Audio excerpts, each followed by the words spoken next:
the other side facing.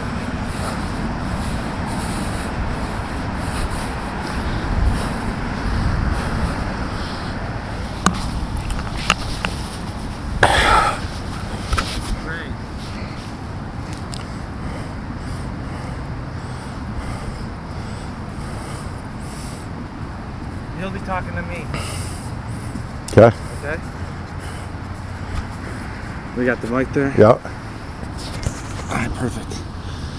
So what are your thoughts on the Yates Cider Mill? Well, Rob, welcome to Yates Park.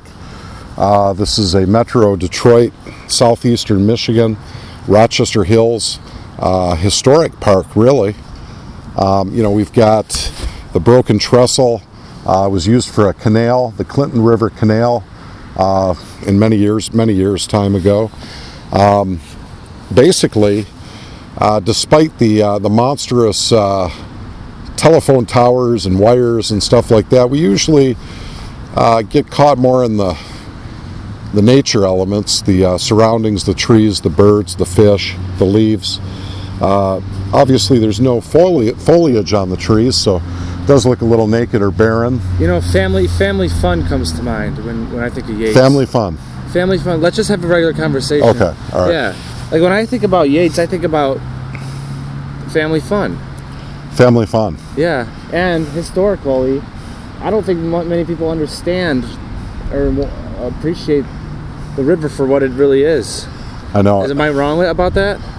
No, you're not. People come for the cider and the donuts, and they don't even they're not stewards, and they may or may not be, but they don't really understand the resource potential and given resource that's here. And to me, that's bullshit. I mean, people are more interested in spending money at the unique Yates Cider Mill. I know it.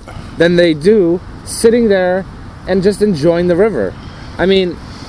Well, I see in the fall time when the cider mill's open, by the way, this cider mill's been powered since, I think, 1863, if I remember correctly. Okay. And it's really a historical marker, and people come from all over, even out of state, to visit it for donuts and cider in the fall. And like you said, people do come down, they sit by the river, sit on these benches. A lot of times I'm being watched by other cider mill people as I'm fly fishing. But until you actually hook that fish, they have no idea. How important is it for... I'm playing devil's advocate, by the way. Sure. I didn't really mean that about cider. But it gets a conversation going. You know what I mean? Right, yeah. How do you feel... How did you feel when you caught your first fish? Here? Anywhere in life. What is it about fishing that you throw a line in, you wait, and all of a sudden you feel a tug, you feel a pull? Well, I was pretty young when I caught my first fish. I was 3, but I have more memories out of looking at the picture. Some of the subdued remembrance or aspects come back as I look at the photo. But my first fish caught was a perch. I was about 2 or 3 years old, and it was on the Miss Port Austin perch party boat.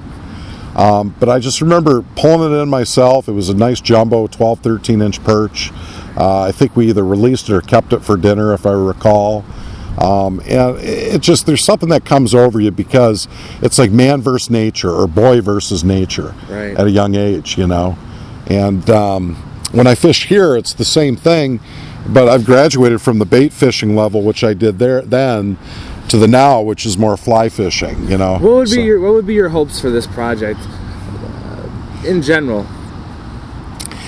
I think people need to understand the sport. They need to understand the sport not only for its beauty and its specialization, so to speak, but they need to get a feel for the area. We got over 1 million people in this watershed, in the Clinton River watershed. 1 million people. Over 1 million people, okay? And to be stewards or to be conscious at least of the resource we have. This was on the blacklist 30, 40 years ago for one of the most polluted rivers in Michigan. And now we have stoneflies, we have mayflies. These are all indicator species of macroinvertebrates and such that tell you if the water's poor or good. So they kind of are pollution intolerant, Yeah. So by seeing these stoneflies and seeing the health of the fish coming in and out, it tells us we have a gem here. And I really feel, and I had this conversation with someone last night, that God put these fish here for us to cherish, to take pictures of, to either keep for food, for family, friends, yourself, or to carefully release and put back into their environs. I mean, how many times do you actually crawl by a river or walk by a river and see a fish in its natural setting? Not that often. Never. Right. Never. I mean, you can do it if you know what to look for. We've, been able to do it over the years, but spawning fish especially. But when you catch a fish out of a 3, 4, 5, 6, 7 foot hole, you had no idea it was there. So it's the anticipation, and then when you actually catch a beautiful creature, hold it in your hand, take a video, take a still shot, see all the colorations, the markings, the dots, the lateral line, the rainbow hue. It's magnificent. Hold that thought. Sure. That's brilliant, dude. I'm gonna change angles. Okay. All right.